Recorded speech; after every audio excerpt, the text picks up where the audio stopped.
Welcome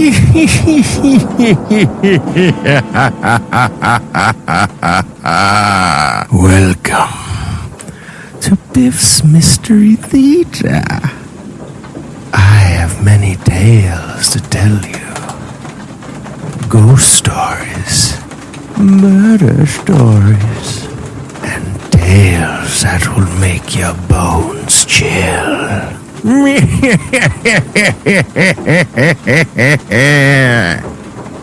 Join me, won't you? For Theater of the Mind, where you always have the best seat in the house.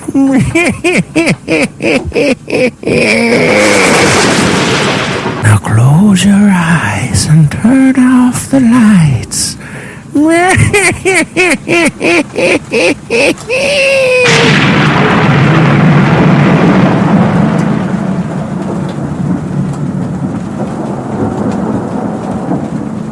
African drums are talking.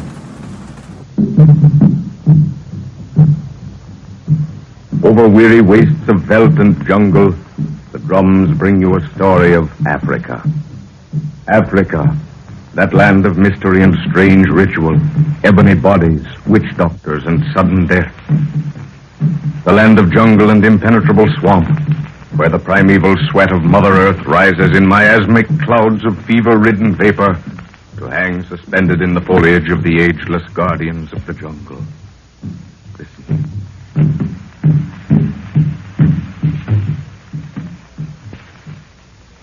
This is the story of a little band of explorers led by Professor Anton Edwards, a giant of a man, the keynote of whose life is scientific discovery.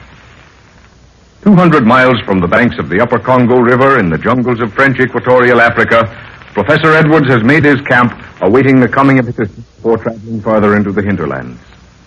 With him is his daughter Lorna, just graduated from an American university, and Nguru, a huge native Messiah of royal blood.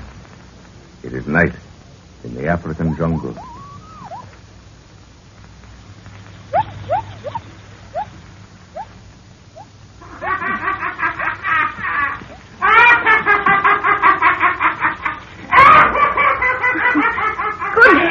Father, that horrible thing is going to drive me mad. Can't we do something to stop it? Hush, Lorna. You mustn't let that sort of thing get on your nerves. We're in Africa, my dear, not New York. We must adjust ourselves accordingly. Yes, I know all that, but the thing's absurd. Whoever heard of a severed head talking and setting up a cackle like that? If I hadn't seen it myself, I wouldn't even countenance the thought. It's against all the laws of nature we've been taught to revere. As I said before, my dear, this is Africa. Anything can happen. The only way to keep one's sanity is to accept Africa, and Africa will accept you. Yes, I suppose so. I must admit that when the witch doctor brought this preserved head out and it started cackling and mumbling, I was shocked. Then I thought it was a type of ventriloquism. But the head's been brought more than 100 miles away from the man who gave it to you, and it still keeps up its absurd chatter. Yes. So I've accepted it as part of this continent and ceased to wonder. Yes, what is it, Ngoro? Bwana, white man we watch, he come. Is it Jack? Yes, my dear. Oh. Jack is one whole day ahead of regular traveling time. Good. He must have heard some river stories and hurried. Confound those carriers. Hey, Baragi, backpedal one time and fetch him quick. Jack! Lorna, see, but it's good to my see you. dear. Hello, Jack. Hello. Oh, you're a day ahead of yourself, aren't you? Yes, I moved as fast as I could, Professor. But how did you know I was ahead of schedule? I didn't contemplate joining you for another week until I heard some... Until you heard some talk down the river, huh? And at the fork of the Mubangi, you left the boat, gathered a few natives together, and made a safari as fast as you could to get the truth of the matter. Well, bush telegraph, eh? Precisely. Well, this place is as bad as Hickville. You can't turn around without the news being broadcast to every native in the country. It has its uses, my boy. Those drums are the newspapers of Africa. Well, I suppose you're tired. Come on in the tent and have something. Oh, Lorna, will you get that bottle out of the special case? Yes, Father. This night air isn't any too good for a tired body. Did you have any trouble on the way in? No, sir, nothing to worry about. The natives were extraordinarily helpful. In fact, just a little too much so. Each village insisted on sending a guide with me up to the next headman's territory, and there was another one waiting to take over from him on the trail. I meant to ask you about that. Has someone been giving them a course in courtesy or something? I've never encountered that sort of helpfulness before. No, I've had the same treatment, Jack, and it's not natural. But I think I know what's behind it. I'll tell you about it later. Anyhow, I'm glad you're here, but I wish to heaven I hadn't brought Lorna. Why do you say that, sir? Have you had any trouble? No, that's just it. If I had experienced the ordinary inconveniences of bush travel, I'd be unconcerned. But it's just as if we were expected, with someone at the end of the trail waiting to welcome us with open arms. I tell you frankly, I'm worried. Oh, here's Lorna. I've not bothered her with it. Oh, my, but it's good to see you sitting there, Jack. I swear if you'd waited another week, you'd have found me a nervous wreck. Why? Don't you like this country? I don't know if I do or not. There's so many inexplicable things happening around here. Things that your common sense tells you are impossible. Yet your eyes and ears tell you differently. Well, that's Africa, my dear.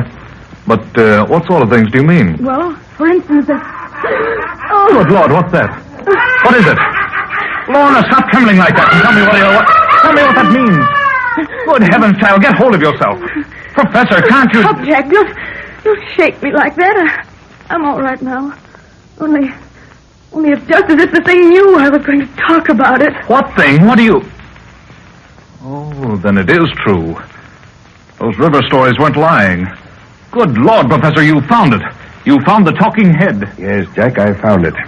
I knew you'd hear of it before you reached here. The river boys were talking about it, but then they've done that for years. Then my native carriers started chanting about the white man who had the talking head. I didn't realize it was you, sir. Sometimes I wish to heaven I hadn't found it. It's so horribly impossible.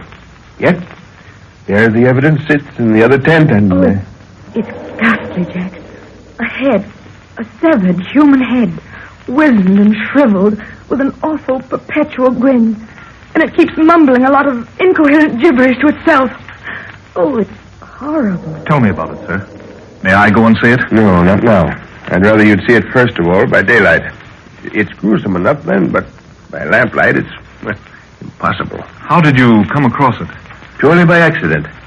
You know, for the last century, stories have been cropping up all over Africa about a talking head. Yes. Just a whisper here and a whisper there. Nothing definite at all. Yes, I know. Well, about 7 years ago, I was up on the Mongola River territory with Professor Lamberti. That's the man you exposed for fraud, isn't it? Yeah, most unfortunate occurrence, but my duty. Well, while there, I shot a python that had dropped from a tree and coiled around an unfortunate native. The natives worship these great snakes in some parts, don't they, Father? Yes, and it turned out that this particular spot was one of them. Consequently, we had to do some fast traveling to get out alive. Well, how about this native you saved? Was he one of them? No, he was an old witch doctor from another tribe. What he was doing so far away from home, I never did find out. But he was so infernally grateful to me, I had a hard time dissuading him from attaching himself to me permanently. Yes, they do get that way sometimes. However, he extracted a promise from me to visit him. I finally did so a month ago. I was only just in time, for the old fellow died the next day. When I entered the village, I was taken straight to his hut. He was badly wasted and making no struggle to live, but he knew me any moment. 7 years has passed, white man, since thou and I have looked upon each other. Therefore art thou 7 times more welcome. Old man of wisdom, the intervening years have taken my feet into many strange places, but always has my heart remembered its promise. It is well, for now may I pass to my ancestors with a light heart. Yet there is a destiny to be fulfilled before I may look into their eyes fearlessly. Listen carefully, white man. I listen, my friend.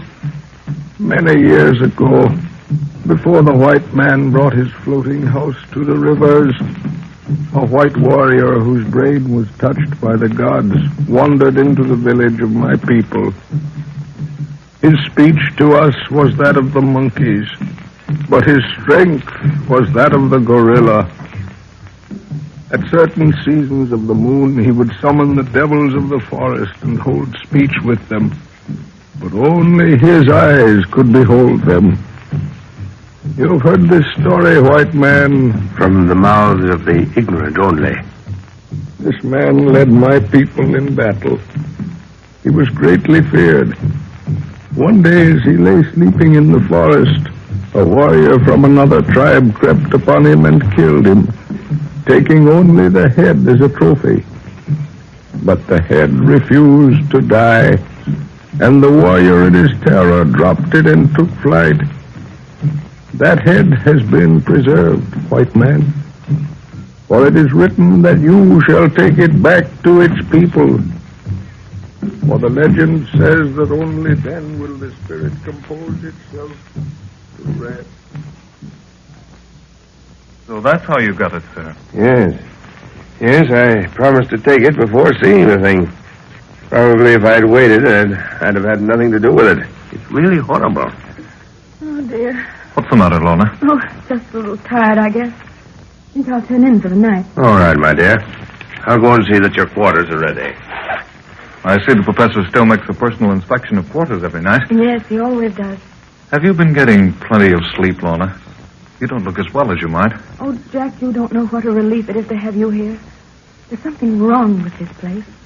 Something I'm sure Father knows nothing about. Why, what do you mean, dear? Your father knows this country better than anyone.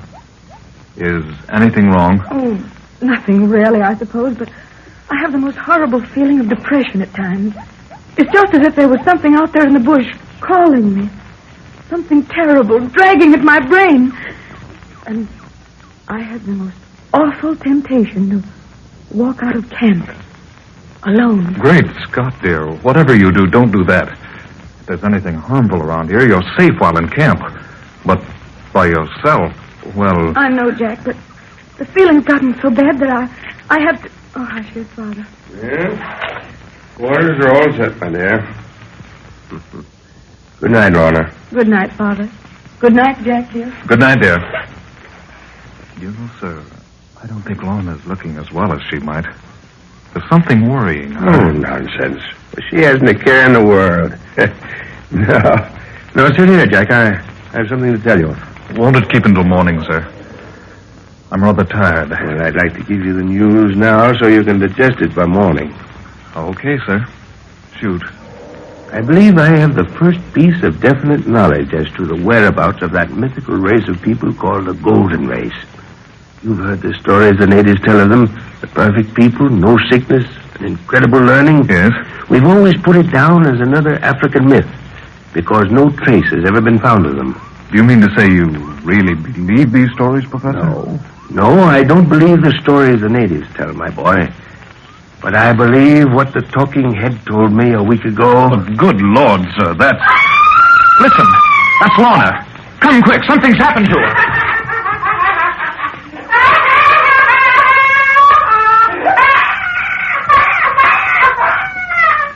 African drums are talking. The drums bring you a story of Africa, that dark continent of jungle, swamp, and arid veldt, of native intrigue and unbelievable mystery. Listen.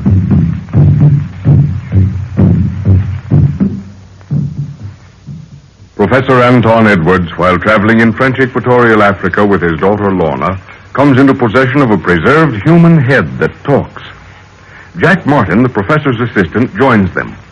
The two men were discussing the talking head when a scream from Lorna brings them running to her tent.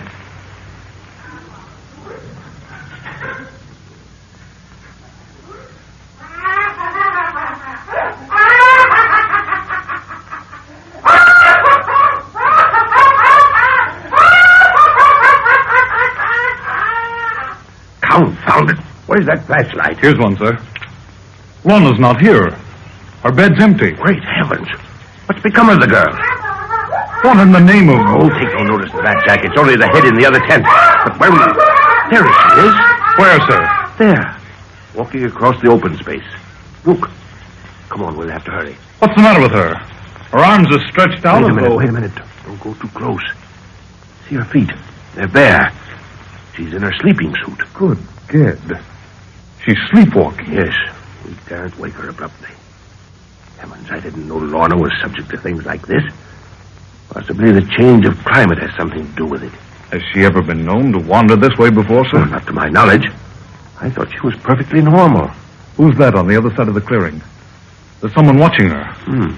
Looks like Nguru. Why must I? What's he doing out here at this time? He ought to be bedded down. Don't worry about him. He must have seen her start out. He's probably following to see that no harm comes to her. He's really very attached to her. I've had Nguru for years, Jack. You know that. Well, he's an ugly-looking customer in any case. I'd hate to make an enemy of him. Don't worry about him. I'd trust Nguru anywhere. Look. She stopped. seems to be talking to someone. But there's no one near her. I know. She's just dreaming it, that's all. Let's get closer and hear what she's saying. Let's get her back to bed, sir. If we wait too long, she'll be down with fever in the morning. Not yet. I want to hear what she's saying. Might give us some idea as to what's worrying her. But there's something I want to tell you, sir. Let it wait, Jack. I don't want to miss anything she says. But it's about Lorna. She told me tonight that she felt as if something out in the bush was calling to her. Huh? Something that gave her an almost overpowering impulse to walk out of camp alone. She did, Great Scott, when did she tell you this? Tonight, when you went to see if her quarters were properly set. You know what some witch doctors can do with hypnosis. Let's get her back quickly, sir. I don't like this business. All right, only it's imperative to avoid any kind of a shock. Whatever we do, we must not wake her abruptly. Why wake her at all? Can't we guide her gently back to her tent? Yes, that's better still. Come on. No, wait. Wait a minute. He's talking again. Listen. Out of the ageless vault of time, my beloved, have I come to fulfill the promise made to thee when the sun's light rested upon the altar and the sacrificial knife of the priest returned its fire. So were we sent into the oblivion of the ages.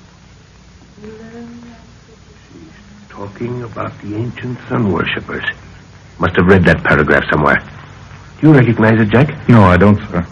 Let's get her back. I can't stand this. All right. Here's Nguru coming across. Take her gently by the arm, Jack. That's fine.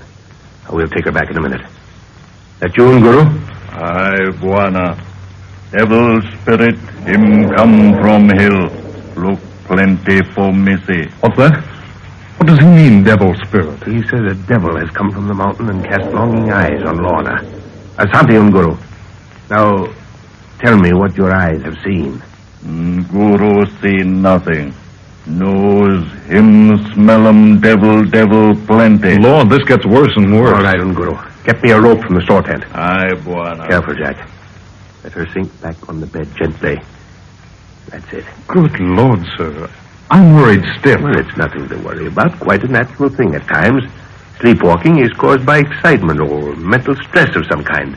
Oh, got the rope, Nguru? Aye, Buana. Rope him no good for devil spirit talk. You mean even if we tie her down, she'll walk out if she wants to? Aye, little Buana.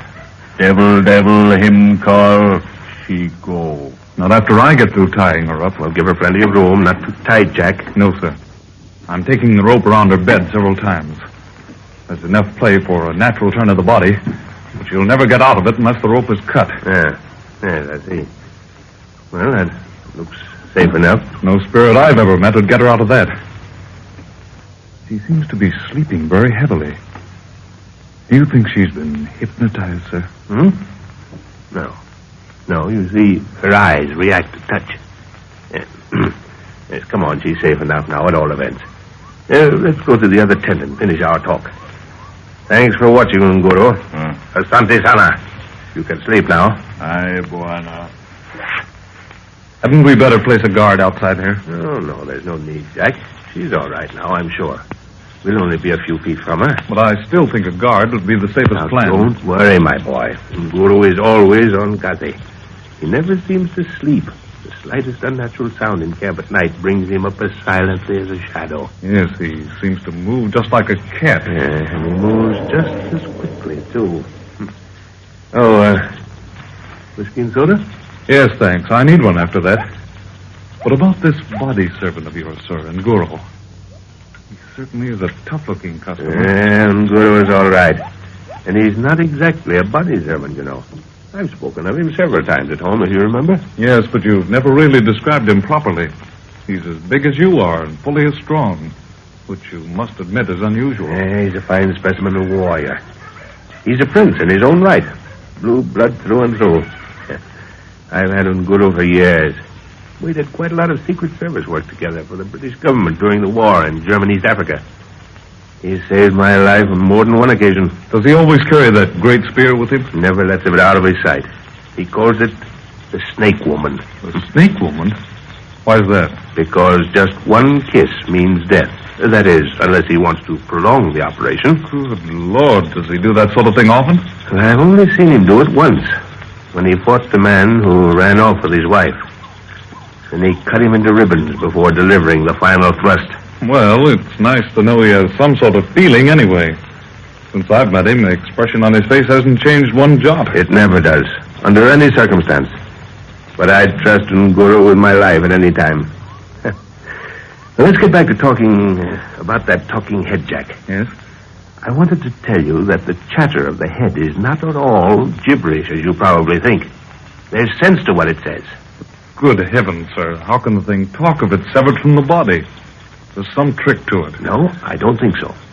And I have sense enough not to bother about that part of the phenomenon. What I'm interested in is what the head says. Do you mean the thing actually speaks words? Yes. Jack, my boy, we're on the verge of something that's going to make the scientific world sit up and take notice. In what way, sir?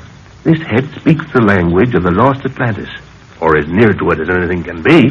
But there's never been a language discovered that was attributed to the Atlanteans. No, as far as you know, there hasn't. But you know what my hobby has been for the last 20 years? Oh, yes, ancient languages. Very well. About 20 years ago, on my second trip to Africa, I was with Lamberti then. That's the man you exposed for fraud, isn't it? Yes. Well, we came upon some writings on submerged rocks off the coast. These things set me to thinking. I'd come across other similar markings in other parts of the world. And with all the data I'd kept, I use the word advisedly, I concocted a language that might have been used by the perpetrators of those writings. Yes, I know, sir. You've often spoken of it at home. Now, the old witch doctor who gave me the head spoke of a legend that the spirit of the head would never rest until it was laid in the arms of its own people. I sat with the head hour after hour. Some of the sounds it was making seemed familiar. Then it came to me. It was speaking the language I'd been working on. But all this sounds so frightfully fantastic. I don't care whether it's fantastic or not, Jack. This whole thing leads to the native legend of the perfect race of people. You know the myth of the golden race? Superb, perfect men and women. Yes, of course, I've heard it. But I've always taken it with a pinch of salt. Well, possibly you'll take it with a pinch of something else after I've found what I'm seeking. What do you mean? Just this. It's well known that the Atlanteans held a secret, natural formula that kept their bodies in perfect health.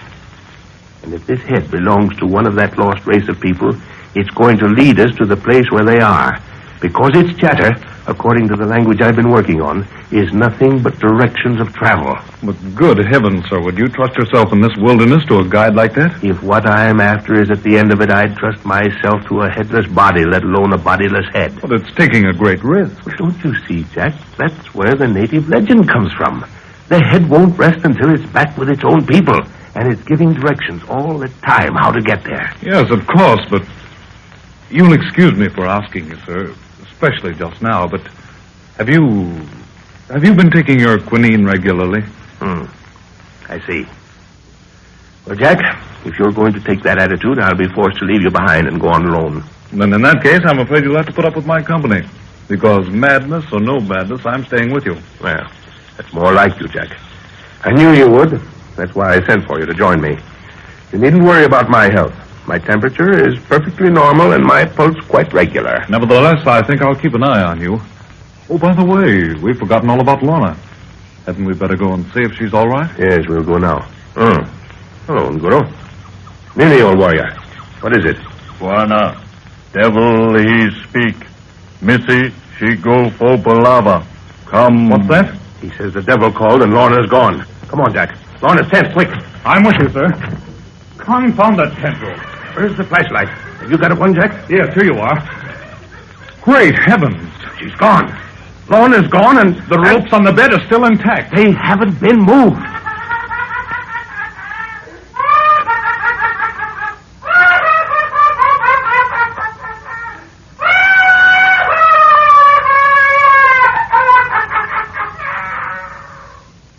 African drums are talking.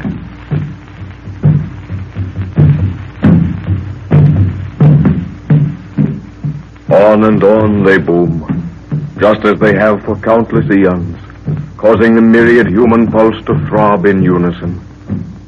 These drums are the most primitive telegraph known to man, and they bring you a story of Africa. Through impenetrable walls of jungle, the sound vibrates. Over wastes of veldt and swampland, bringing you a picture of sun-soaked earth, steaming swamp, juju groves, and jungle.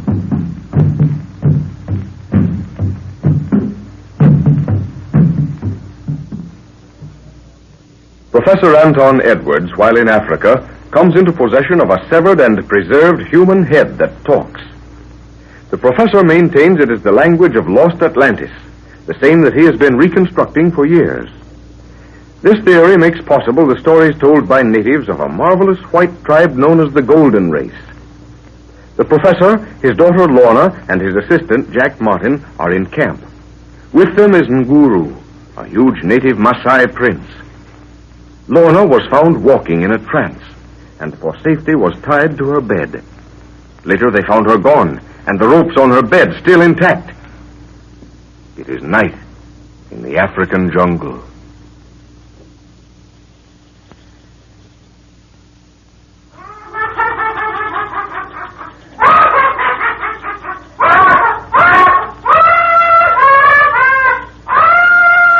Great heavens, sir. What's the meaning of this? It's black magic. I can swear those ropes haven't been touched. Are you positive of that, Jack? Absolutely. I didn't dream things were as serious as this. See for yourself, Professor. Those knots are exactly as I made them. Extraordinary. Very extraordinary. Nguru. Aye, Bwana. Tell me what you know of this, or what you think. Nguru know nothing. Body sleep. Nose, him no sleep. Melum devil talk. Come, pole. Shenzi all sleep. Missy go popalava. No see. But I come. But where is she, Nguru? Did you see her go? No, he says he didn't see her go. But he knows she went to talk with the devil. Then what's to be done? Track 'em, Missy, little Bwana. That's the idea, Nguru. Let's go outside, Jack. See if you can pick up the trail, warrior. Naona, Bwana. Come. Yes, look. She must have passed over that patch of dust and headed straight across the clearing. Come on. You have to hurry to keep up with Nguru. I'd like to get my hands on anyone who's responsible for this business. Do you think I wouldn't, sir? Isn't Nguru covering the ground too quickly to see anything definite? He knows what he's doing. Give him a little moonlight and he'd track a night owl. Can you remember doing anything that might have offended one of the witch doctors around here? Why, nothing that I can think of, Jack. Why do you ask? Well, it seems to be the only logical solution to the strange happenings lately. Oh, I'm very careful about that. I had to send one of my boys back to his village for stealing a few days ago. But I don't think that could have any bearing on this. No, he was perfectly affable about it. Did you flog him for it? No, just paid him off and told him to trek. Stealing is second nature with some of these black children. You mustn't be too hard on them sometimes. But how in the name of all that's sensible did Lorna get out of those ropes without untying them? Oh, Lord, I'm worried stiff. I know, Jack, but we're doing everything that's possible. I wish the girl had told me about that feeling of something out in the bush calling to her, though. Why did she keep it from me? Didn't want to worry you, I guess. She was very nervous when she told me. Hello. Nguru stopped. Nini Nguru. Mazongo come. Welcome, Missy. Naona. A white man? There's another track. Great Scott, it's the mark of a booted foot. Lorna's been found by a white man. No native wears boots up country. Tell me, Nguru, have you heard any drum talk of other white men around here? Nay, Bwana. Drum he speak you, me. That's strange. I haven't heard any either. Well, let's keep on going. Aye, Bwana. Well, I'm stumped, sir. What do you make of it? Lord knows, Jack. Unless a white man around here has found her wandering about. But if there were another white safari within 50 miles, we'd have heard of it. What's the excitement now, Nguru? Naona. Simba trailing. Lion tracks. It's stalking Lorna, and we haven't a rifle with us. Gapi Nguru. Huh. Oh, true, eh? Well, I've got my 45, but heaven help us if we get close enough to use it. There are two of them. We might stop one, but if they charge together, well, come on, let's hurry. They won't charge unless they're hungry. I hope they've eaten recently. Well, they probably have. If they were very hungry, we would have heard them charging before now. Maybe the fellow with Lorna has a rival. 10 to 1 he has, so don't worry. Buana, Missy, Nauna. Where? Yes, there she is. Going into that grove of trees. By herself. There's no one with her. Whoever it was must have heard us coming and left hurriedly. Quick, come on. Lions are getting closer. Lorna! Wait. What's that moving in the tree above her head? It's swinging down. Look. It's a huge snake. A python. For heaven's sake, shoot, sir. No good at this distance. Where's Nguru going? Throwing stick. Watch. Good shot, Nguru. That stopped him. I can finish him now. Lorna. She's fainted, sir. Hold her head down. That's right. That'll get the blood back into her brain. Damn it, that was a close call. Thanks for the throwing stick, Nguru. Great shot.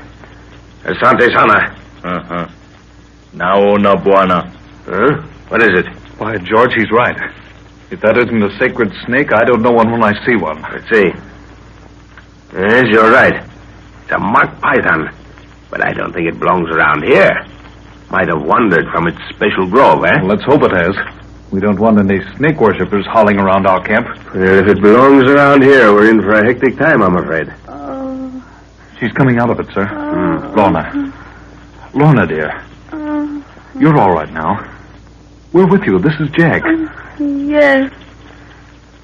I'm all right now. Yes. What? Hello, Jack. What on earth are you looking so... Why, Father, what in the name of goodness are we doing out here? Where are we? Now, don't bother your head about that now. We're all together. That's the main thing. Why, have we ever been separated? What's all this She about? doesn't remember a thing, sir. Heavens, what should I remember? Oh, what's that? Now, don't worry. It's dead. I shot it. But I saw it move. Muscular reaction, that's all. Always happens to pythons.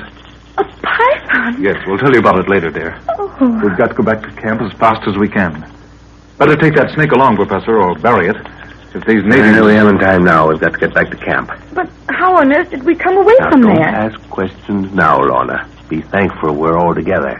Which way do we go? I'm all turned around. Walk for moon, little Buana. He says to follow the path of the moon. That way? I'd have sworn it was any other way but that. We must have been going in circles. We were. Lorna was heading right back to camp. Nguru, where did those other tracks leave Lorna's? Did you notice? Nay, Buana. Snake him take a my. We'll look for his tracks in the morning. I want to know who that bird is. Come on, let's get started. Father, how can I? I haven't any boots on. Oh, bless my soul, of course. I'd forgotten all about that. I'll carry her, sir. You go on. We'll keep you in sight. Yes, you go on with Nguru, Father. I want to talk to Jack. Yeah, all right. Yeah. What are you doing, Jack? Trying to measure the snake. He must be at least 24 feet long. Yes, fine specimen. But if you want any help, call out. Come on, Nguru. Aye, Buana. Ready, Lorna? Yes. All right. Up you come. That's comfortable? Of course it is. Oh, Jack, you don't have to tell me what happened. I've been putting things together since I woke up, and it's horrible. But I didn't want Father to be worried. That's why I said nothing before. You're a brick, Lorna. Tell me what happened when you left us tonight and went to your tent. Well, I experienced that same feeling again. You know, the one I was telling you about, like something's calling me, urging me to walk out of camp. Well, did you see anything? I mean, did you see anything out of place? Like someone snooping around your tent, a face in the bushes, or eyes looking at you? Not a thing, Jack. I can't account for it. I fought the feeling off and went to bed, but while I was lying there, the thing persisted. It seemed to double in intensity. It's a terrible feeling, Jack. It seems to pull at the very roots of the brain. Why didn't you call me, dear? You knew where I was. Yes, with Father. That's the reason I didn't call you. I hate to worry him. The thing is so intangible. I was afraid he'd think I was foolish. But, Lorna, don't you realize if there's any witchcraft being worked around here, that your father's the right man to cope with it? Yes, I suppose I should have told him. But he's so taken up with his plans, I hated to worry him. Well, you don't have to tell him now. He knows all about it. Do you know, we found you sleepwalking earlier tonight. What? We took you back and roped you to the bed. You seemed to be sleeping soundly when we left you. And later, when we came to look, you were gone. The ropes hadn't been touched. Jack, what in the world's happening to me? It all sounds like a magician's dream. Oh, I'm afraid.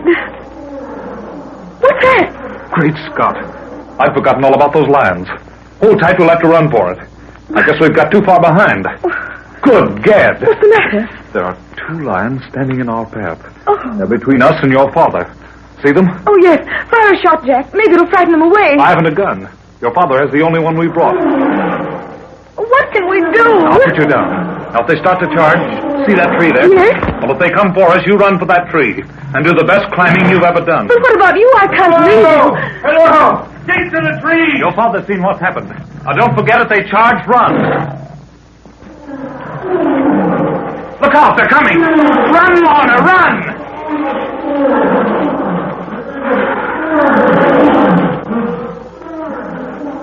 African drums are talking.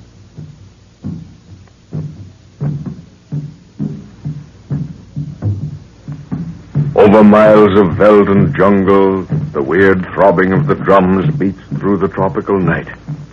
Drums made of hollow logs with skin stretched tightly over one end.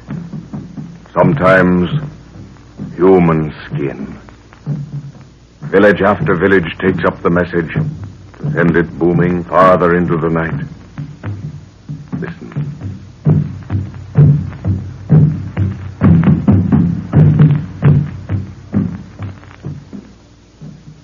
Searching for a lost tribe, spoken of by the natives as the Golden Race, Professor Anton Edwards, together with his daughter Lorna and his assistant Jack Martin, are in the wilds of French Equatorial Africa. The professor has come into possession of a preserved human head that talks. He believes it to hold the secret of lost Atlantis. Lorna was found wandering in a trance a mile from camp. They suspect it is the work of a local witch doctor. The professor, carrying the only gun, is walking ahead with Nguru, a native prince, while Jack, carrying Lorna, is straggling in the rear. Almost within reach of camp, 2 lions appear on the trail, cutting the girl and boy off from the others. The animals pause a moment, then charge. Run, Lorna. Run for that tree, quickly. No, Jack, I won't leave you. Run, for heaven's sake, go. Are you mad, girl? Run. No, Jack, I won't. It's too late now. They're on us.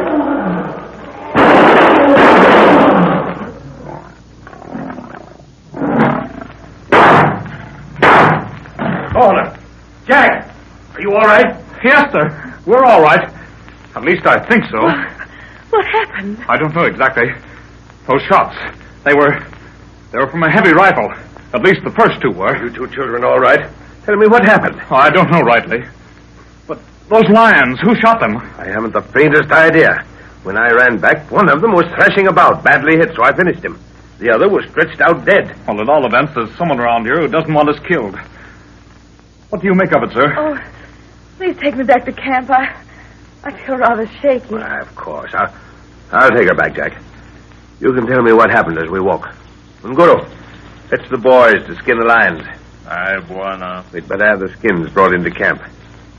Are you all right, Lorna? Yes, Father. I'm all right. I'm shaken up a bit in my nervous system, but that's all. What happened after I left you to follow me back to camp? Well, I guess we lagged behind a little. I'd forgotten all about those 2 lions being near. Then suddenly they came into a patch of moonlight and stood staring at us. Jack pointed out a tree and told me to run for it, Father, but I was so frightened I couldn't move. That's not right. The fact is, Lorna wouldn't take the only tree within reach. There wasn't time for both of us to climb it. Nice time to get squeamish about politeness, I must say. I might have lost the both of you because of it. Well, then what? Well, then they charged, and they got mighty close, and a rifle seemed to speak out of nowhere. The firing came from our right. I saw the flashes plainly. Yes, so did I. From a bunch of high scrub. But who in the name of... No native could shoot like that. When the porters hear this, they'll certainly think we're bewitched. Now that I can think more clearly, it sounded like a heavy automatic. Yes, and evidently he must have had luminous sights.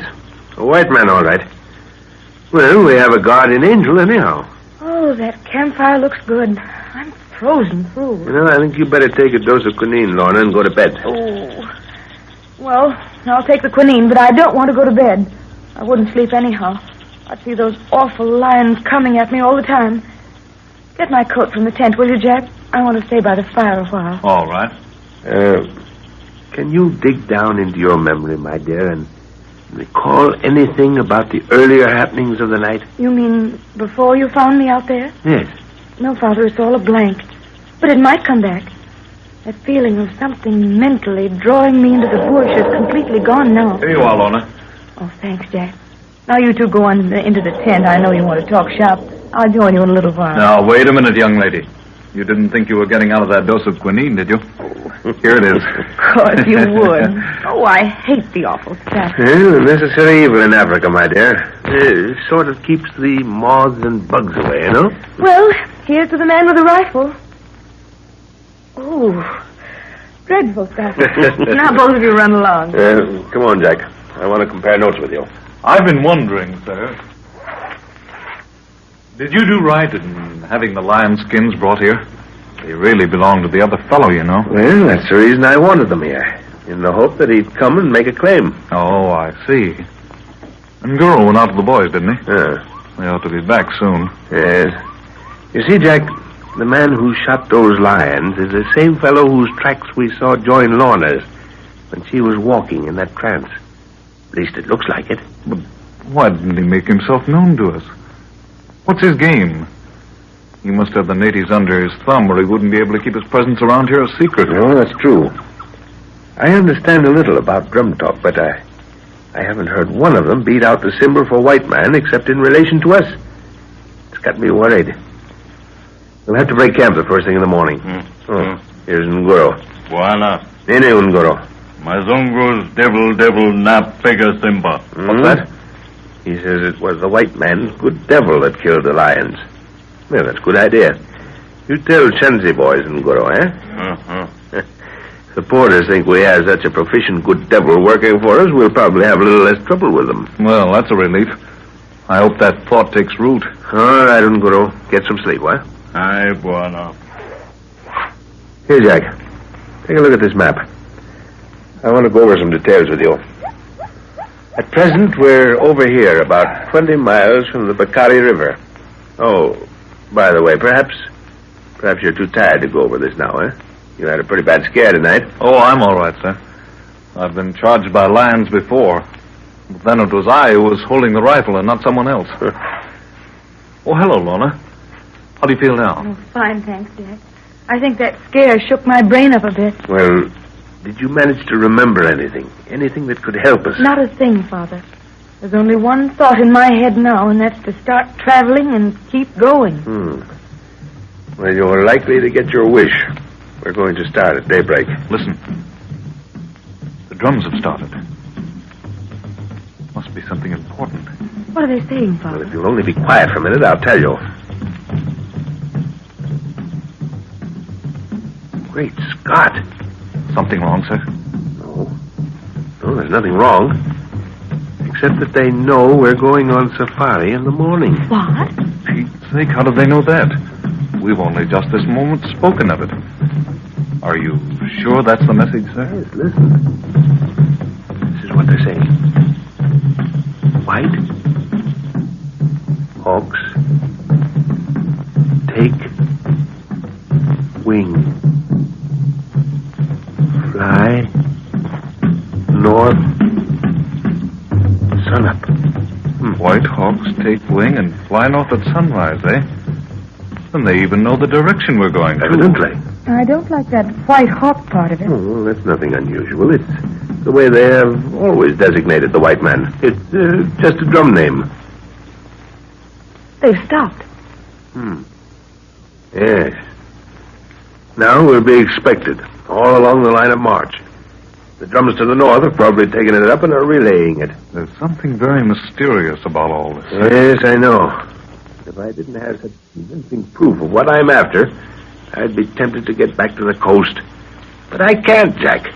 The talking head has practically given me my line of march. Oh, that ghastly thing again. Which way are we going, Father?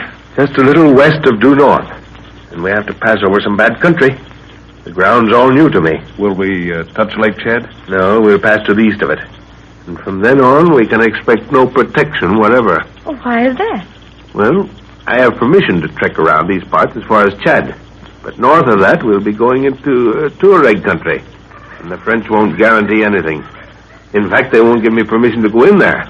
So we'll have to sneak in. Then there'll be no need to touch any place where they're likely to question us? No, we have supplies for an indefinite period. That is, providing we can shoot meat for the porters. Yes, they won't work without meat. And when we get past Lake Chad, we can send the porters back and use camels. They're surly beasts, but as long as you keep them hobbled, you know you've got them. The drums have started again. Yeah, so they have. Laura, I think you better get dressed for traveling. It'll be daylight soon, and there are heaps of things I want you to attend to before then. So, hurry, dear, will you? Oh, of course I will. That's what I want, something definite to do. All right, off you go then. Jack, we've got to move fast. The drum that's talking is a snake drum. Well, what does that mean? We killed a sacred python tonight, didn't we? Yes, worse luck. Well, I didn't think there were any snake worshippers so far up country. Evidently, I was wrong. The sect may be very small, but they're after us. By daylight, they'll be howling madly around here because we killed one of their gods. Oh, is that you, Nguru? Aye, Buana. Guru come. Savvy snake juju drum. Him witch doctor plenty mad palava, huh? Break camp and make trail as fast as you can, Nguru. We don't want a fight on our hands. Guru knew you snake woman for wa palava. No, you bloodthirsty old ruffian. Go on now and get out of here. Hapana. Look for the Shanzi boys. Plenty kazi. Aye, Buana. He'll attend to the porters, Jack. But I do believe I saw him grin at the thought of a fight. Guru would rather fight than run any time. Well, I hope it doesn't come to a fight for Lorna's sake. My stuff hasn't been unpacked, so I'm ready to move at a moment's notice. Well, that's good. We've got to put some ground between us and those birds before they can organize, or we'll have a mob of yelling, bloodthirsty savages right on our heels. Well, how long before they can get together, do you think? All according to how far the sect is spread out. They'll gather around the priests and witch doctors for some instructions first. Then they'll hold a few rites to work themselves up into a fighting mood. But, good heavens, sir. Listen to that thing, boy. The talking head, Jack. Listen. It's warning us. Warning us against some impending danger. Go and stand by Lorna in case something happens. I'm going to help Nguru. Hurry!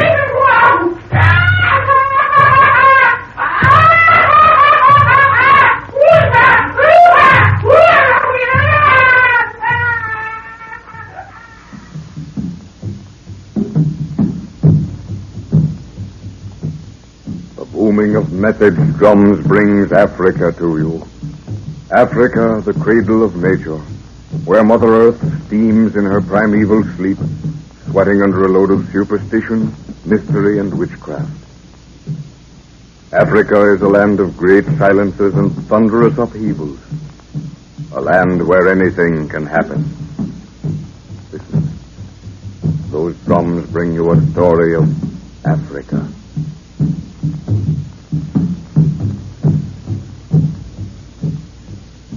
Professor Anton Edwards, while heading a little scientific expedition into French Equatorial Africa, comes into possession of a mummified head that talks. He believes it to speak the language of the lost Atlanteans and will guide them to where a remnant of that race may be found. With the professor are his daughter Lorna, Jack Martin, his assistant, and Nguru, a huge native prince. Lorna was found wandering in a trance, and in effecting her rescue, a sacred snake was killed. The snake worshippers gathered to avenge the killing of one of their gods, but the party hastily broke camp and marched. Now, believing they have thrown off pursuit, they decide to camp again. This open space looks all right, Jack. What do you think? Couldn't be better, sir. But I don't see why we turned off due west for the last 10 miles. There should have been plenty of water on our original course. Well, never mind that for a moment. I'll explain the move in due time. All right, Nguru. Make panga. Aye, Buana. Are you all right, Lorna? Yes, I'm okay. Is this just another short rest, or have you people decided to call it a day? We camp right here, my dear. Well, thank goodness for that. I thought we were on an endurance hike. It was absolutely necessary, Lorna. You see, those snake worshippers had to be outdistanced. Yes, Jack explained it all to me as we came along. Well, we're in another chief's territory now, and I don't think they'll cross into it to follow us. But yesterday you distinctly said that we were going north, and we've been walking west for hours. Oh, so you noticed that, too. You're getting bush-wise, young lady. Well, this is as good a time as any to tell you why we turned off our original course. Here, this basket with the talking head down somewhere, Jack. Careful. I've got it, sir. But here comes its keeper. Shall I turn it over to Nguru? Yes, he knows what to do with it. There you are, Nguru. Treats that thing as if it were a baby. It is a baby to him. None of the other natives will go near it. Here, let's sit down here until the tents are up. Get your diary out, Jack, and make some notes as I go over the day's event. Just a moment. All set, sir. We left camp about 3:30 a.m. and forced marched up the Bakari. It's one of the tributaries of the Shari River and empties into Lake Shad. Then, as you both observed, we turned west and followed the river.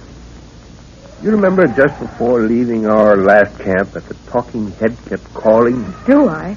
Every time that thing cackles, I get cold shivers all over. Yes, I remember, sir. You sent me off to see that Lorna was all right. Yes.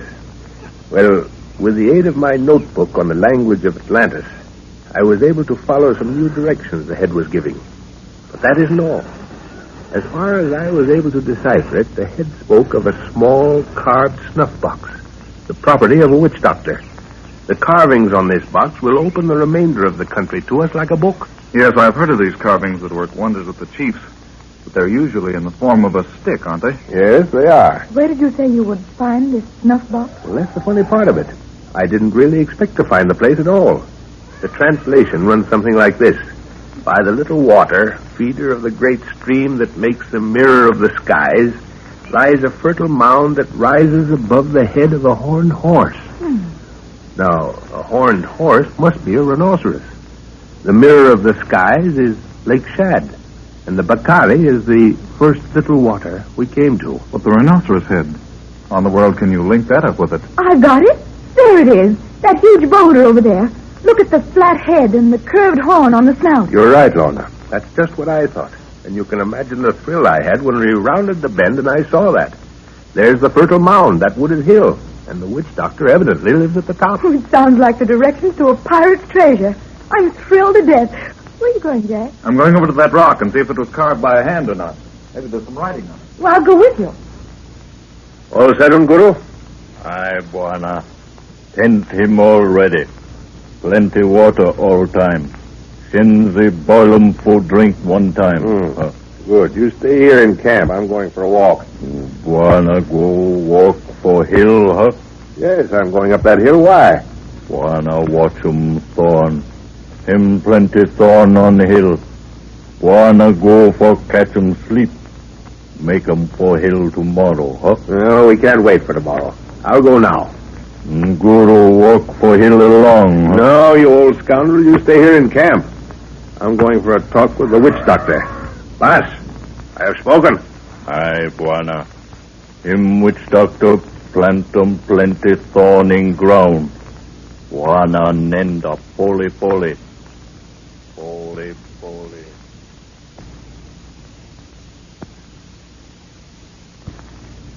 This has been washed away by wind and rain, Lorna. It's too rough even for native sculpture. It's a funny kind of rock. It's pink. Must be beautiful when the sun shines on it. I guess the sun only hits it directly first thing in the morning. It's a kind of volcanic rock. Must have been here for thousands of years. Believe me, I'll be up early in the morning to see it. It must look marvelous in a sunrise. It does, Lorna. Oh, hello, sir. This thing is perfectly natural as far as I can see. Yes, appears to be. Isn't it a pretty color, Father? Yes. There's a city in Arabia that's built of the same stone. As a matter of fact, I shouldn't say built, I should say carved. That's what they call the Rose City, isn't it? Yes, but it's deserted now. Has been for hundreds of years. Oh, Lorna, I brought your camera over. I'd like some pictures of this rock. All right, dear. You want them taken head on? Yes, one that way and one as near profile as you can get. All right. I'm just wondering if the carving on this rock is natural, Jack. Did you find any writing on it? Well, there's something around this side underneath the snout. See up there? Looks as if a bird had walked across wet cement. Yes, by Jove. Yes. Hey, this is interesting, Jack. Do you make anything of it, sir? Yes. Yes, I do. Where's that confounded notebook of mine? In your top pocket. Oh, yes. Yes, to be sure. Now, let me see. Just as I thought. Sikhs. Yes, that's right. seeks. Write this down as I translate it, will you? Yes, sir. To him who seeks the key. There's a period there, Jack. Right. The horned horse hath no eyes, yet he runs, or proceeds. Proceeds straight and swift to his ending. No, to his destination. Another period. Yes? The way is open. Read that over, please. To him who seeks, the horned horse hath no eyes, yet he proceeds straight and swiftly to his destination. The way is open. Yes, that's it. Now, what more proof would you want, Jack? What were you two staring up at just now? Your father just deciphered some carvings. There they are up there. What does it mean, sir? Well, the part that says, horned horse hath no eyes, is plain. The rhinoceros is very short-sighted, yet he runs straight to his destination.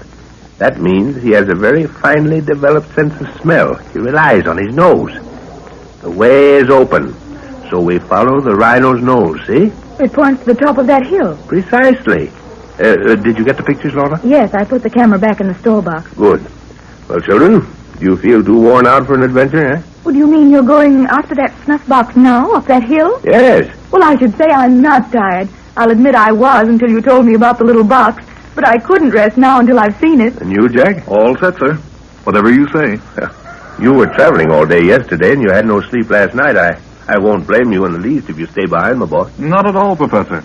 If there's anything to be learned, I want to be there. I've only met one witch doctor. Are they all as decrepit as that one? No, Jack, they're not all old. But let's start out now. We still have an hour's daylight. No, some of these witch doctors are quite young fellows and well-informed. Those are the dangerous ones, usually.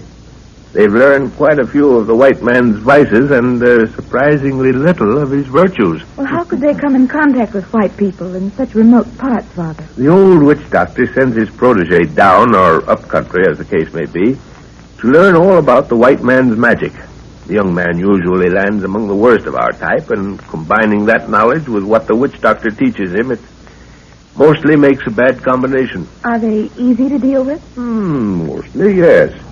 I've got something in my pocket that will put this fellow in a trading mood, I think. Why, what is it, sir? A cigar lighter and a can of fluid. Should help him make some new magic for quite a while. Well, I hope he doesn't try to drink the fluid and then smoke. He'd start a forest fire in these woods in no time. Isn't it dark in here? The trees shut out all the light. It's a bit spooky, too. Yes, darker than I thought it would be. Wait a minute.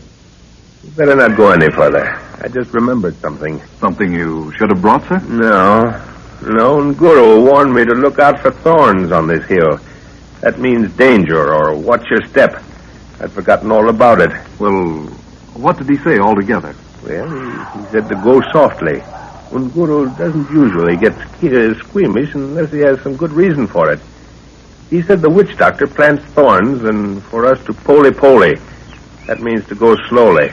Every time I don't take his advice, I run into trouble. Well, we've got boots on, so what difference does it make if the old witch doctor did plant a few thorns? Thorns is just an expression, my dear. It means danger of any kind. Oh. Jack, do you see that funny-looking branch bent into the pathway from that tree? You mean straight ahead? Yes. I don't like the looks of it somehow. I'm going to throw a stone at its base, and if it's a trap, the impact will spring it. But why should there be a trap on the path? Well, that's just what I want to find out.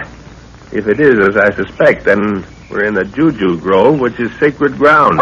Oh! Well, What's the matter, Lorna? Oh. What did you see? Wrong. Don't stand there pointing, A child. face, a horrible face, staring at me out of those bushes. Well, what did it look like? Was it a native? Yes, I think so, but it was all painted or scarred. We'd better get out of this place, sir. Wait a minute. I want to see if that really is a trap. Watch it. See if I can hit the base.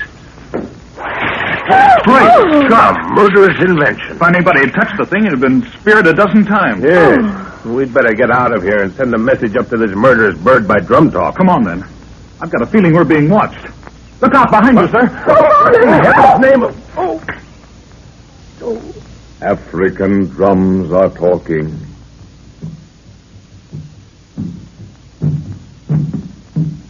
Through day and through night, the booming of the drums continues. They bring you a story of a primitive land, of life and death in strange and varying forms.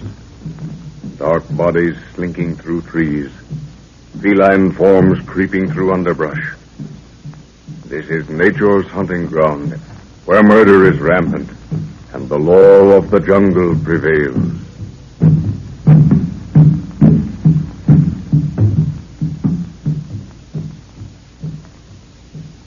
Professor Anton Edwards, a man of huge proportions, heading a scientific expedition into Africa on the trail of what to him is a tribe of people related to the lost Atlanteans, is seeking a small carved native snuff box. Carvings on this box will open the way for his party through some bad country. But while the professor, his daughter Lorna, and his assistant Jack Martin approach their goal, they're suddenly set upon and, hands bound behind their backs, forced to walk ahead of their captors. Are you all right, Jack? Yes, I'm all right. What do you make of it, sir?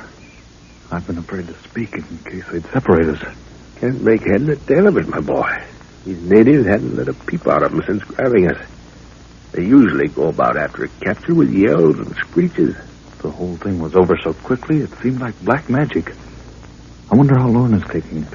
I don't know if you've noticed it, Jack, but they haven't laid a hand on her. At least not since I got over that whack on the head. What happened while I was laid out there? Well, you weren't out very long, sir. Only about half a minute. They probably figured it was the only way to deal with you. They threw me on my face and tied my hands. When I was hauled up again, Lorna was ringed with spears. I don't think they touched her with their hands. I wish this black behind me would keep his spear out of my back. If it wasn't for Lorna, I'd snap these thongs and brain the idiot. I wouldn't do that, sir. They'd just tie you up more effectively the next time. They don't know your strength. It might be a good idea to let them think you're helpless. Yes, I suppose so. But I'd brain a few before they got me down again. I wish I knew what their game was. What tribe are they? They're rather large for natives of these parts. I don't know. I can't get the beggars to talk. They just grunt and point the way. Well, we've been walking for half an hour. We ought to be getting near somewhere. Oh, yes, look. There's a group of huts. Yeah, that big hut over there must belong to the chief. See that one next to it with all the paraphernalia? Yes. That belongs to a witch doctor. They're taking Lorna over to the chief's hut.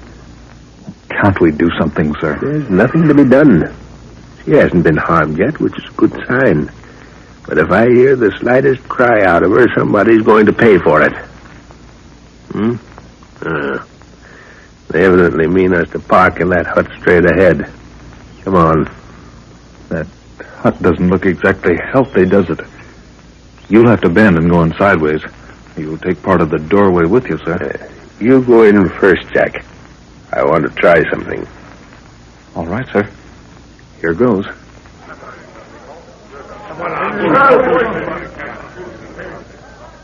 Well, that's that. I thought it'd loosen their tongue. Well, what did you do to start all that babbling? Simply turned around 3 times before entering the hut.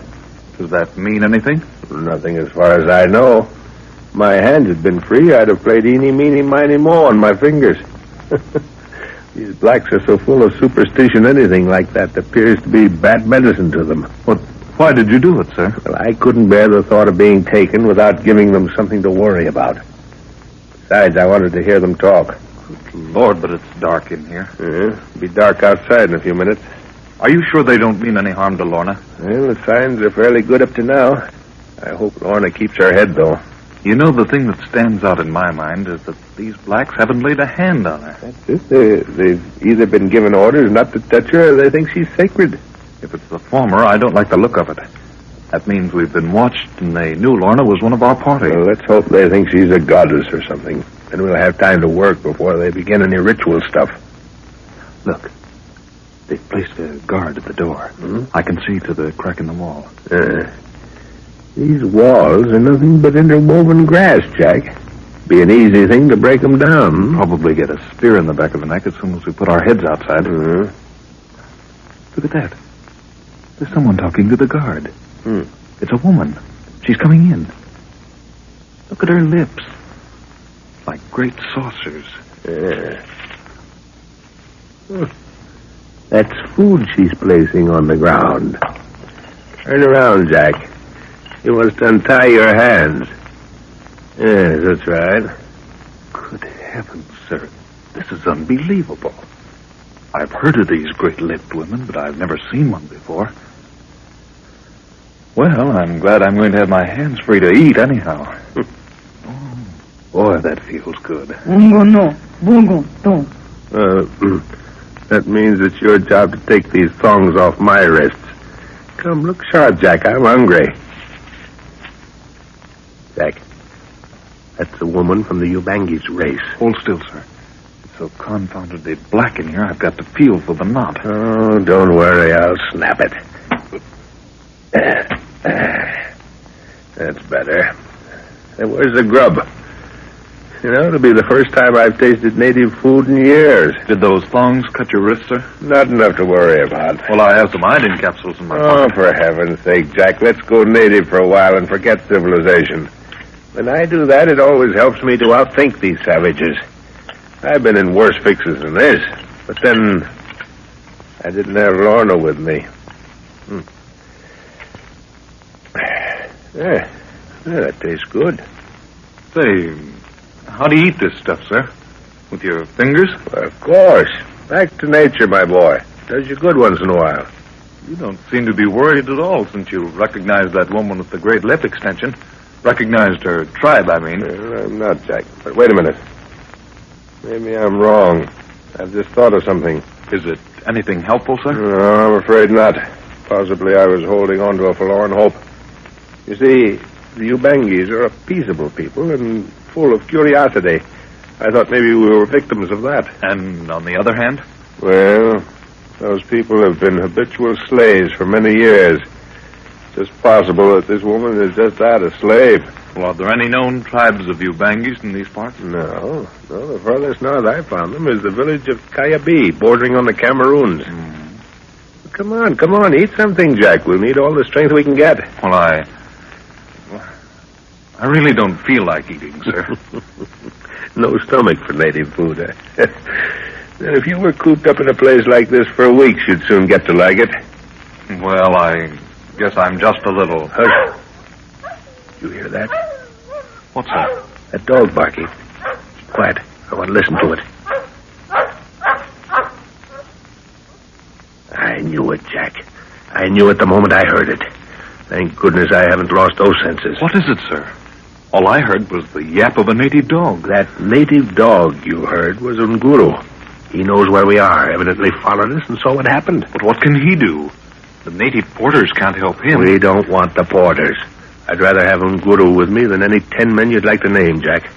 I haven't told you his history, have I? No, the first time I saw him was when I joined you. Yeah, well, he's a Maasai. Chief's son. Keep quiet. There he is now. The far end of the hut. I'm going over. That you, Unguru? Bwana. Fear nothing. Missy safe in the hut. How did you get up here? These men, fool, hear nothing, see nothing. You know where my daughter is? Aye, Bwana. Missy in hut 1, 2, 3. Guru, go kill him, God. Hut. No, not yet. Wait. What did you bring, you old shadow? Guru, bring Bwana's Ranga. Good, my war club. Shotgun, little warrior. Dig, Bwana, dig. Yeah. Jack, help me dig under the hut quick. He's brought a revolver for you and my war club. Guru, if there's any danger, leave the things there and move back until I give the signal. Danger, finish, Bwana. Guru kill him, one guard by gate. One man, big eye, try stopping Guru. Catch him neck, so-so. What did he say he did? He broke the neck of the guard at the gate and also another man who saw too much.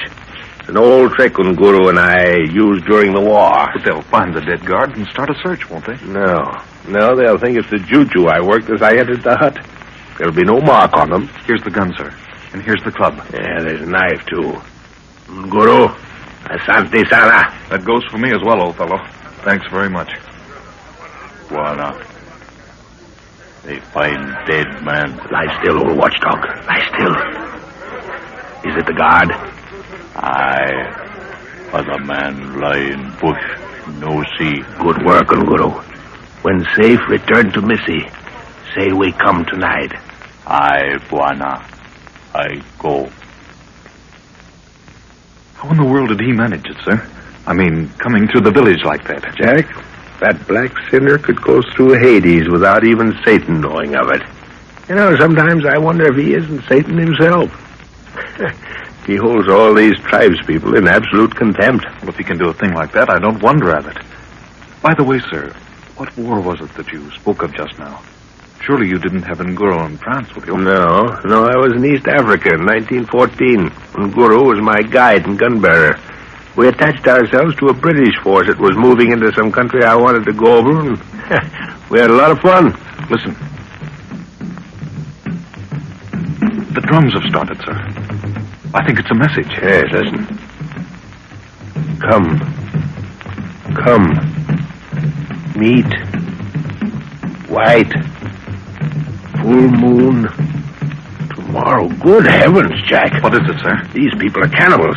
They're setting a feast for the full moon and calling the tribe home, saying the meat has been found. Good Lord. I didn't think it was as serious as that. We haven't heard a sound from Lorna. Do you think anything could have happened? No, Jack. These people only become cannibals at the full moon. I know what they are now. They never kill until the full moon appears. It's a sort of ritual with them. But that's tomorrow. Yes, we've got to get out of here tonight or we'll never get out. That's Lorna. Good Lord, sir, we can't sit here and do nothing.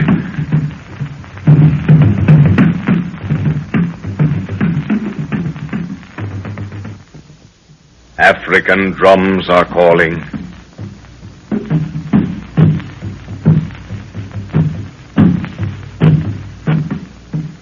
The slow, rhythmic cadence of the drums penetrates into the deepest bush. It crosses black, sinuous rivers and on into the surrounding country, rising and falling to the vagaries of the African breeze. It is a funeral dirge, and in the open space in the center of some village lies the cold body of a great chief. Slowly, each stepping carefully to his distance from the next, comes a line of 7 warriors. They circle the body, firelight playing a ghostly symphony along muscular bodies. They pause, but the wave-like ripples coursing continually up and down the back and out along the arms to the fingertips never ceases. It is the dance of death. They take up their rhythmic step again, keeping their distance. For if the aura of 2 warriors overlap, both will die. On and on they dance, past the false dawn, with the villagers standing in a great outer circle. And with the coming of day, the ceremony is complete.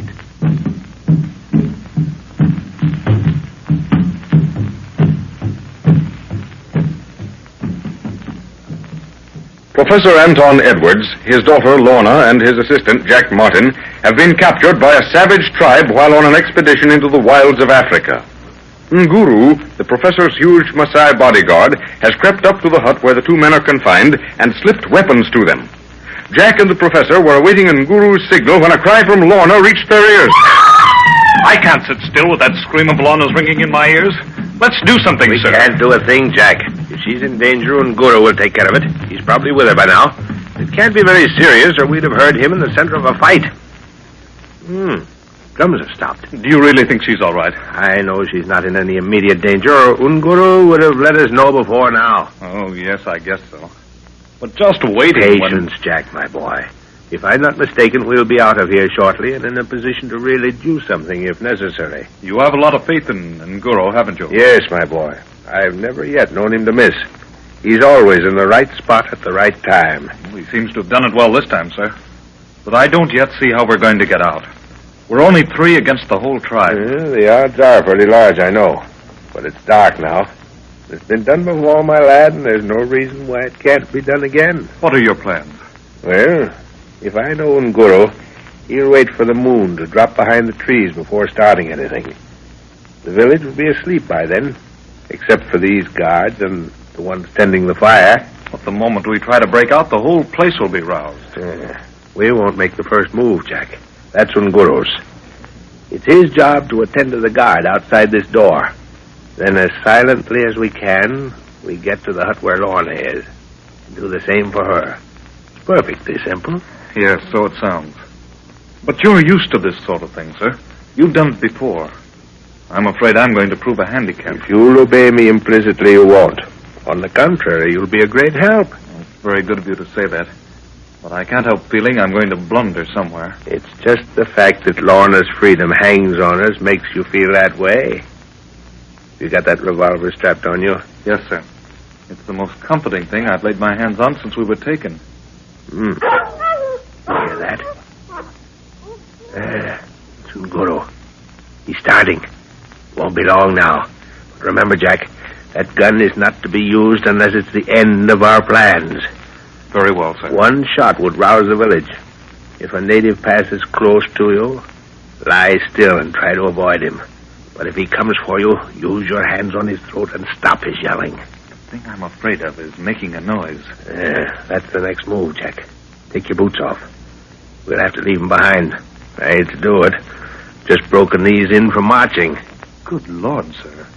How about jiggers? We'll have to trust to luck and take a chance on those little fellows. Roll your riding breeches up above your knees, too. What's that for? The same as taking your boots off. The first part of our journey will have to be made on hands and knees. And you want to be able to feel any dried twigs before you put your weight down. You snap one, and the whole place will be awake instantly. Yes, that's what I'm afraid of, sir. Well, feel with your hands, knees, and feet before you put them down. And put them down as softly as possible. What was that? It's Unguro doing his job. Are you all set to go, Jack? All set. Dog him sleep soundly, Buana. That's good, Unguro. How many are there between us and my daughter? No matter. We kill 'em. All go so for Buana. Guru. It is well. Point the way. Follow Buana. Keep to the shadow, Jack. Keep with me and don't lag. All right. Those men with their fires. Keep moving. They can't see anything outside the circle of the light. I think Nguru stopped. Lie still. There. It's all right now. Go on. One of them got up to put wood on the fire. That is house where Missy lie. The one on the end there. I see. It is safe to rise now, eh? Aye. These men, bah. Eyes watch. See nothing. All fool, Buana. All right, Unguro. Jack, we're going to leave you here. If any of them leave the fire and start over toward us, hoot like an owl, as I've taught you. Here's a good knife. I shan't need it. But only as a last resort. After we've been discovered, can you use the gun? I understand, sir. One of us will come back for you if all goes well. If not, you'll soon know about it. But whatever you do, don't pass between the fire and the guards around Lorna's hut. Got it? Yes. Come on, Unguro. We can move fast.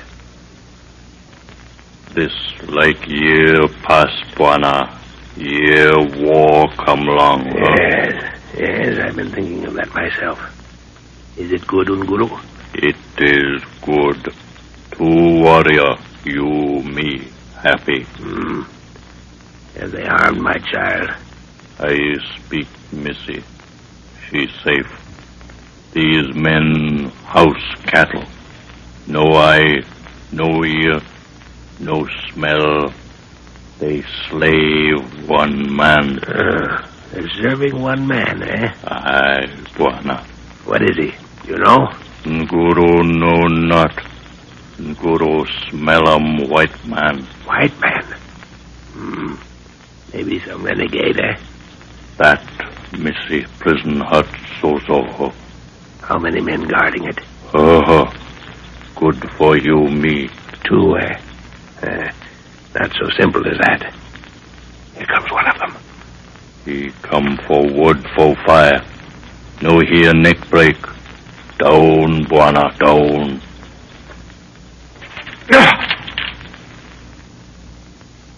The old trick work down, Guru. Only this time I took the feet and the head fell to you. Guru slow, Buana. In Buana hand. Neck him break quick, Look. so. The other one has noticed something. He's come to the edge of the hut, looking this way. Dog. Him no good guard. Him come. If he leaves his post through curiosity, he's in for a lesson. Him ancestor wait in heaven. He come. You take him forehead, Buana.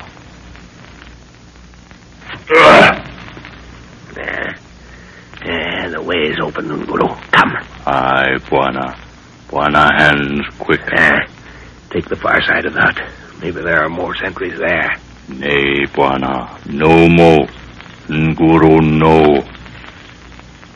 Lorna. Lorna.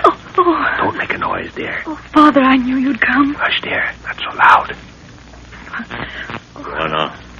Guru, go back for little Buana. All right, Guru. Where shall we meet? Meet by the hut. Sit by hut, huh? Yes. I look. See two man. I go. How did you do it, Father? Guru did it all.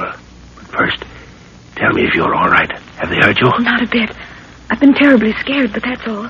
They haven't laid a finger on me. Thank heaven for that. Where's Jack? We left him to give the signal if they found we'd gone. He'll be here in a minute.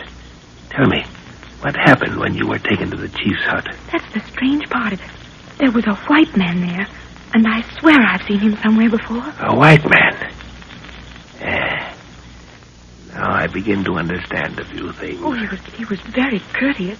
Said the whole thing was unavoidable and out of his hands. Was he short and with a thick, bushy beard? Yes. You know who it is. They'll wait. Here they are. Buana. Boma have two guard.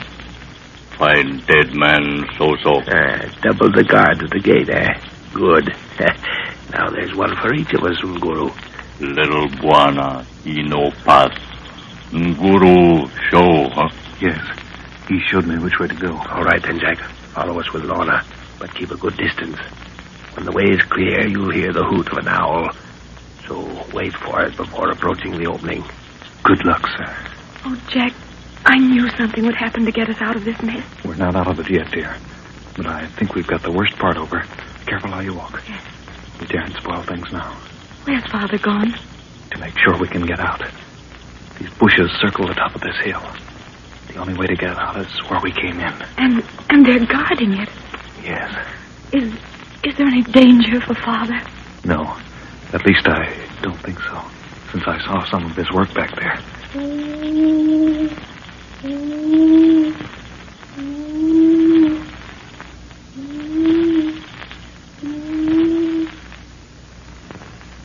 There's the signal. Come on, dear, as quickly as you can. We're as good as out right now.